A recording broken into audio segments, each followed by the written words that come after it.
The desert wind blew across the plains, carrying with it the scent of dust, sagebrush, and memory. The years had weathered him like the land itself. John McAllister, a cowboy whose hands were rough with labor and heart worn with solitude. He was a man of the frontier, steady, resilient, and loyal to a life that was equal parts hardship and freedom. Folks in the nearby town of Willow Creek knew him as the cowboy who never took a wife, who gave more than he ever asked, and who carried a silence in his eyes, as if something precious had been lost to time. On this particular evening, as the sun dipped low, painting the horizon in streaks of crimson and gold, John leaned against the corral fence, watching the horses settle for the night. He heard the faint sound of hooves in the distance. A lone rider was approaching, deliberate, graceful, and unlike the weary cowhands he was used to seeing. The horse was sleek, painted with the colors of the wild, and the rider sat tall, cloaked in determination. When she drew closer, he saw her face beneath the brim of her hat, dark eyes that burned with unspoken history, hair black as raven's wings, and a presence that seemed at once familiar and otherworldly. She dismounted with quiet strength, her boots touching the dust of his land. "Cowboy," she said, her voice steady yet trembling with something deeper, "I came to marry you." John froze, gripping the fence post as though it were the only thing tethering him to reality. He blinked, confused, searching her face for answers. "Ma'am," he began, his voice low and hesitant, "I think you've got the wrong man." But she shook her head, her eyes glistening with tears that refused to fall. "No, you're the one. You're the man who saved me 20 years ago. I am the lost Apache girl you pulled from death when the world had given up on me." Her words hit him like thunder rolling across the plains. For a moment, time itself seemed to still. John's mind reeled back through the years, to a night long ago when smoke choked the sky and flames devoured the earth. He had been younger then, just a drifter cowboy with more courage than sense, when he stumbled upon a massacre site on the edge of the frontier. A raiding party had attacked an Apache camp, leaving behind ruin and silence. But amid the carnage, he had found a child. She had been no more than 7 years old, bloodied, terrified, clutching a broken doll.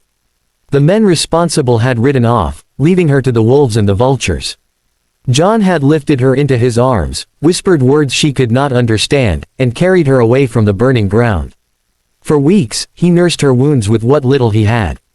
When soldiers passed through, he handed her over to a kind missionary couple who promised to care for her. He never saw her again. Until now. "You," his voice faltered, emotions clawing at his throat. "You lived. I lived," she said softly. "Because of you. They gave me a new home, a new language, a chance to grow. But I never forgot the cowboy who wrapped me in his coat when I was freezing, who shared his last piece of bread when I was starving, who sang a lullaby in a voice that cracked just so I wouldn't feel alone." John's heart thundered. He had not sung a lullaby since that night. He thought no one remembered. He thought no one ever would. The woman stepped closer, her gaze unwavering. "I searched for years. I asked everyone in every town until at last I found the trail that led to you. I am no longer that frightened girl. I am a woman now. And I came here to marry the man who gave me back my life." John laughed then, though it was broken, trembling, more like a sob than amusement. "Darlin', I'm just a worn-out cowboy. I ain't the sort of man fit for marriage, let alone for a woman as strong and beautiful as you. Life's been hard on me.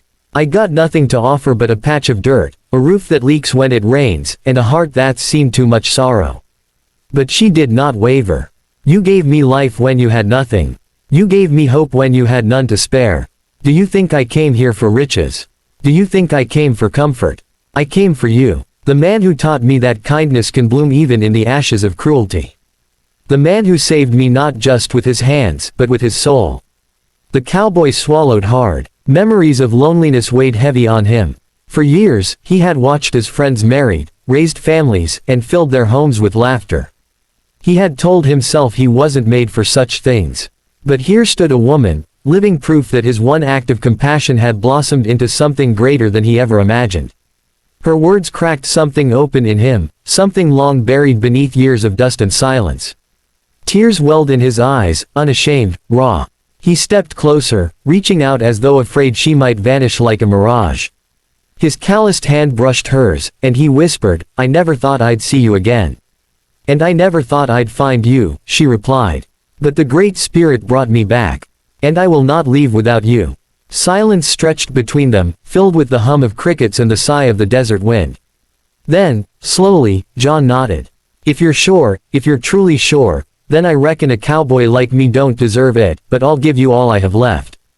Her smile was radiant, breaking the dusk like sunrise.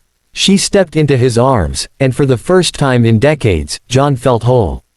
That night, under a sky scattered with stars, they sat by the fire, speaking of the years lost and the years to come. She told him of her struggles, of the pain of being torn from her people, of learning to live between two worlds. He told her of long days on the range, of storms weathered alone, of nights spent wondering if kindness was ever worth the price. And together, they realized something powerful, that a single act of compassion, no matter how small, can echo across decades and change the course of two lives. In the morning, the townsfolk of Willow Creek would see them riding side by side, a cowboy and the woman who had found him again. Some would whisper, some would smile, but all would witness a miracle of the heart. For in a land known for hardship, violence, and loss, here was a story of love born from mercy, of hope carried across 20 years, of a bond forged not by blood or promise but by humanity itself. And as the sun rose on their first day together, John McAllister, once a lonely cowboy, found himself whispering words he never thought he'd say. "Welcome home, darlin'. You're where you belong now."